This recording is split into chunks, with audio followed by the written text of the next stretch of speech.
Professional BS programme. ఇది కేవలం degree కాదు, మీ ఫ్యూచర్ కెరీర్ కి డైరెక్ట్ గేట్వే. పూర్తి వివరాలకు వెంటనే స్క్రీన్ పై కనిపిస్తున్న నంబర్స్ కి కాల్ చేయండి. సరే, అందరూ ఒక స్టేజ్ వచ్చిన తర్వాత రిటైర్మెంట్ తీసుకున్న ఆర్టిస్టులు కానీ, లేకపోతే ఇంకొద్దులే మనకి యాక్టింగ్ అనుకున్న ఆర్టిస్టులు కానీ ఎక్కువ పాలిటిక్స్ వైపు చూస్తున్నారు.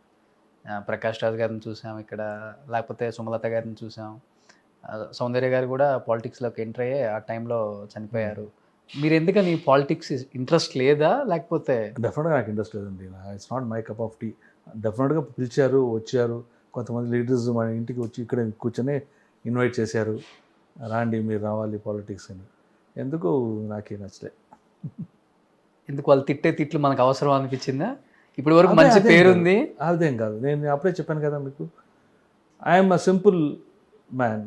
మోడరేట్ లివింగ్ ఇష్టపడతాను, మోడరేటింగ్. అండ్ నాకు పెద్దగా అది కావాలి, డబ్బు సంపాదించుకోవాలి, ఆ డబ్బుని ప్రొటెక్ట్ చేసడానికి ఒక పవర్ కావాలి, ఇలాంటి ఆలోచన నాకు లేదు ఎప్పుడు. అండ్ నేను ఎవరికైనా కానీ డబ్బు లెక్కలో చాలా కరెక్ట్గా ఉంటాను. ఒక అబద్ధం చెప్పడం కానీ, వాళ్ళు ఎక్కువ ఇస్తే రిటర్న్ పంపించేస్తాను, కానీ నేను దాన్ని దాచిపెట్టడం బుద్ధి నాకు లేదు. పాలిటిక్స్లో కుదురుతుందేమండి? డెఫినెట్గా కుదరదు. నాలాంటి వాడు ఎక్కడ ఫిట్ అవుతాడు పాలిటిక్స్కి? ఎక్కువ పంపిస్తారంటే రెమ్యునరేషన్ ఎక్స్ట్రా వచ్చినా పంపించేస్తారు డెఫినెట్గా. చెప్తుంటారు అందరూ, దేవరాజు గారు అప్పుల్లో తీసుకున్న రెమ్యునరేషన్లకి 100 కోట్ల ఆస్తులు కొనేశారు బెంగళూరులో అని అంటుంటారు తెలుగులో చాలామంది. మైసూర్ ఫామ్ హౌస్లని రకరకాలుగా చెప్తుంటారు. I don't know. ఇక్కడ వర్క్ చేశాను, అక్కడ వర్క్ చేశాను అంతే. బట్ ఇది పుట్టిల్లు, అది మెట్టినిల్లు అంతే. అంతే, అబ్బాయిలకైనా కానీ అంతే, అమ్మాయిలకైనా అంతే. సార్, మిమ్మల్ని మీరు వచ్చిన కొత్తలో కాంపిటీషన్ అనుకోలేదు ఎవరు కూడా? విలన్స్ అమ్మో చాలా ఫాస్ట్గా దూసుకొని వెళ్ళిపోతున్నారు దేవరాజు గారు, కష్టం మనకి అనుకున్నారండి. అది ఉంటుంది అది.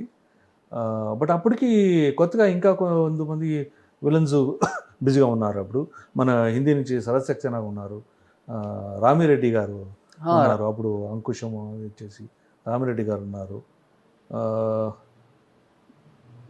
శరణ్ రాజ్ గారు అప్పటికి రీచ్ అయిపోయి ఇదే అయిపోయారు. అంతే అంతే అండి. ఇంకా కొత్త కొత్త ఎక్స్పెరిమెంట్స్ చేస్తున్నారు. హిందీ నుంచి తేవటం, తమిళ నుంచి తేవటం, అది ఉన్నారు. మన రఘువరన్ గారు వచ్చి చేసేవాళ్ళు, ఇలా జరిగారు. రామిరెడ్డి గారు పీక్లో ఉన్నారు. మీరు చాలా సినిమాలు చేశారు కదా కలిసి? అవునవును, చాలా సినిమా చేయలేదు, 1-2 సినిమాలు చేసాము.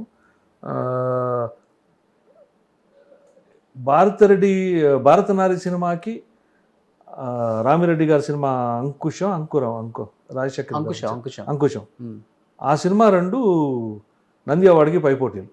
ఓకే, అయ్యారు.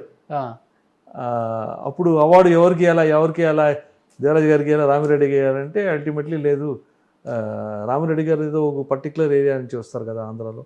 ఓకే, రాయలసీమ సైడ్ నుంచో ఎక్కడి నుంచో వస్తారు. ఓకే, సో అక్కడికి ఒక అవార్డు కూడా లేదు, ఆయనకి ఇస్తామని ఆయనకి ఇచ్చారు. నెక్స్ట్ ఇయర్ మళ్ళీ నాకు వచ్చింది. సార్, రామిరెడ్డి గారిని నిజంగా చాలా మంది మర్చిపోయారు సార్.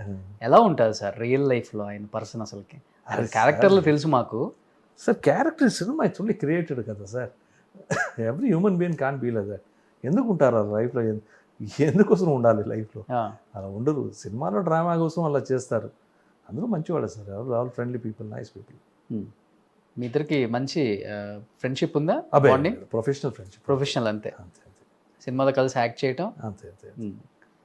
బట్ హీరోయిన్కి ఈక్వల్గా ఉండే క్యారెక్టర్స్ చాలామంది మీతో పాటు విలనిజం కూడా చేశారు కొన్ని సినిమాలలో.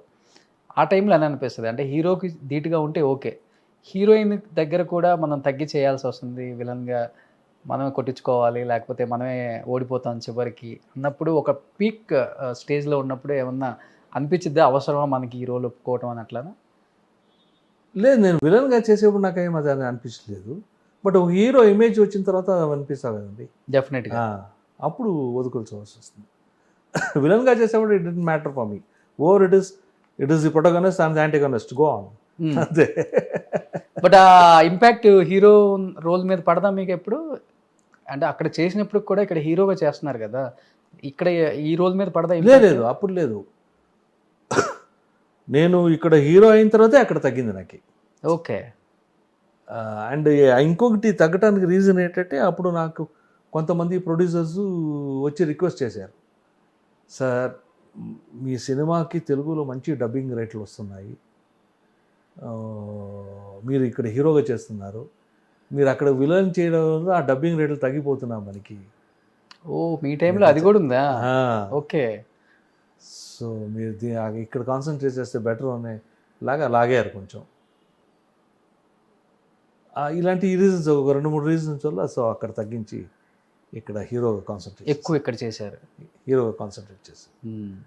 సార్ రాజ్ కుమార్ గారు ఫ్యామిలీతో మంచి అనుబంధం మీకు. సార్ పునీత్ గారు, శివరాజ్ కుమార్, రాఘవేంద్ర రాజ్ కుమార్. పునీత్ చనిపోయినప్పుడు ఒక కన్నడ ఇండస్ట్రీ ఒక్కటే కాదు, ఎంటైర్ ఇండియానే నిజంగా చాలా బాధపడ్డారు అసలుకి. మీకు మంచి క్లోజ్ అసోసియేషన్ ఉంది ఆ ఫ్యామిలీతో. మీకు ఎలా అనిపించింది అసలుకి? పునీత్ గారి చాలా చిన్న ఏజ్. పునీత్ గారు పెద్ద ట్రాజడీ సార్. అది నమ్మలేకపోయాను నేను. Is a lovely, is a darling person. ఎంత రెస్పెక్ట్, అలాంటి సీనియర్స్ని చూస్తే ఎంత రెస్పెక్ట్. నేను ఒక సినిమా చేశాను పునీత్ గారితో, మౌర్య అనే ఒక సినిమా చేశాను. ఓకే. అది మన తెలుగు రీమేక్ సినిమా అనేది. తెలుగులో మన రవితేజ గారు, ప్రకాష్ రాజ్ గారు చేశారు. అమ్మా నాన్న ఓ తమిళం. అమ్మా నాన్న ఒక తమిళం. ఓకే. దాన్ని మౌర్య అని ఇక్కడ కన్నడ చేస్తాను. ప్రకాష్ రాజ్ క్యారెక్టర్ నేను చేశాను. ఓ ఇక్కడ సూపర్ డూపర్ క్యారెక్టర్ అది. ఆ క్యారెక్టర్ నేను చేశాను. పునీత్ గారితో ఆ సినిమాలో వర్క్ చేశాను. Is was very lovely boy, very down to earth. చాలా రెస్పెక్ట్ ఇచ్చేవాడు అందరికీ. That is really a bad.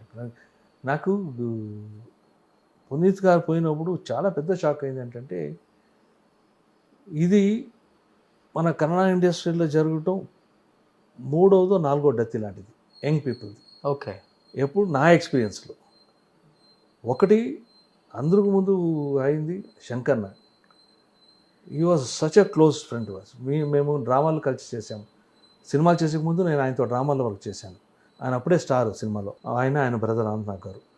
ఆయన యాక్సిడెంటల్ డెత్ ఒక పెద్ద బ్యాడ్ న్యూస్ మనకి. ఎందుకంటే ద ప్రీవియస్ నైట్ ఒక సినిమా కంప్లీట్ చేసి గుమ్మడికాయ కొట్టి నెక్స్ట్ డే ఆయన వెళ్ళాడు ట్రావెలింగ్కి. నేను ఆయన ఇద్దరు కలిసి హీరోలుగా చేసాం ఆ పిక్చర్లో. సుందరకాండ అన్న ఒక సినిమా ఆయన చేసాం, వెళ్ళాడు.